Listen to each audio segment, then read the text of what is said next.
Saudara-saudari, para sahabatku, selamat berjumpa, selamat Paskah, haleluya.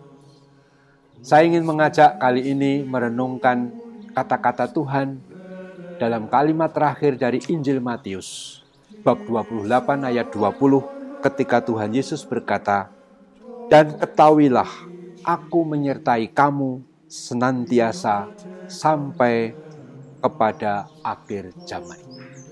Kata-kata Tuhan ini menarik.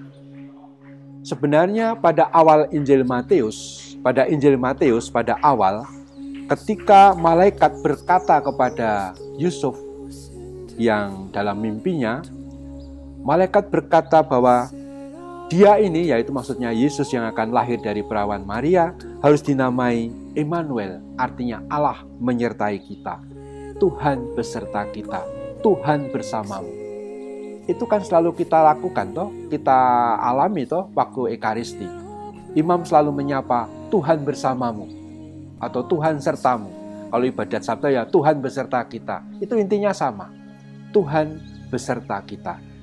Merupakan kata-kata yang melanjutkan kata-kata Tuhan bahwa aku menyertai kamu sampai akhir zaman. Yang menarik, Injil Matius itu tidak pernah menceritakan Yesus yang naik ke surga. Yang menceritakan Yesus naik ke surga itu cuma Injil Lukas. Dan Matius tidak. Karena apa? Karena dalam Injil Matius Tuhan tidak naik ke surga. Tuhan itu dikatakan akan menyertai engkau senantiasa sampai akhir zaman. Itu kata-kata dari Tuhan melalui Injil Matius. Tapi kalau Injil Lukas, Yesus naik ke surga, tapi tetap menyertai kita. Dengan apa?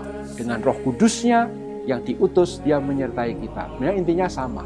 Cuma cara penjelasannya memang punya interest teologi yang berbeda. Punya cara pandang yang berbeda. Nah, aku menyertai kamu sampai akhir zaman. Sekarang ini dalam bentuk apa, saudara-saudari?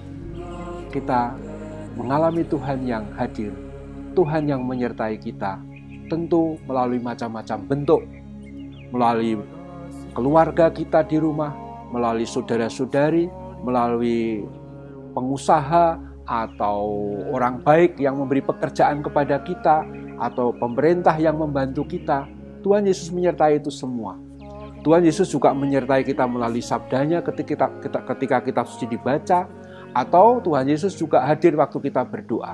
Tetapi Tuhan Yesus hadir menyertai kita secara istimewa dalam rupa roti dan anggur Ekaristi. Maka kalau kita lanjutkan ya, adorasi.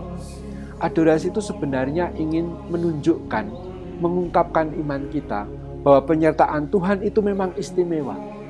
Tidak hanya berhenti saat Ekaristi, tapi dapat terus kita alami dalam perjuangan hidup sehari-hari dan terutama ketika kita memandang sakramen Maha Kudus dalam adorasi Ekaristi.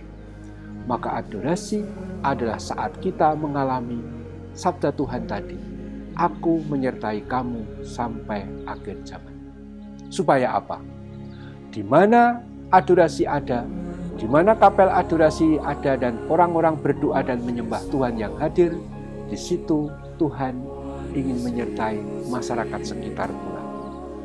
Ketika ada orang yang sungguh-sungguh membutuhkan bantuan, kita didorong untuk mewujudkan kasih Tuhan. Penyertaan Tuhan itu akhirnya yang kita alami dalam Ekaristi dan adorasi, kita tularkan, kita share, kita bagikan kepada setiap orang yang membutuhkan pertolongan kita. Bahkan dalam bentuk yang bisa sangat sederhana dan konkret, memberi bantuan makan, memberi uang sejauh kita punya, dan apapun yang bisa kita buat untuk sesama kita yang menderita. Itulah makna supaya penyertaan Tuhan tidak hanya dialami dalam doa, tapi juga penyertaan Tuhan juga kita alami dalam hidup sehari-hari, termasuk agar orang lain pun ikut mengalami penyertaan Tuhan melalui pelayanan kita yang penuh kasih. Lanjutkan adorasi kita, lanjutkan kasih kita kepada sesama. Tuhan memberkati. Terpujilah Tuhan kita Yesus Kristus untuk selama-lamanya. Amin.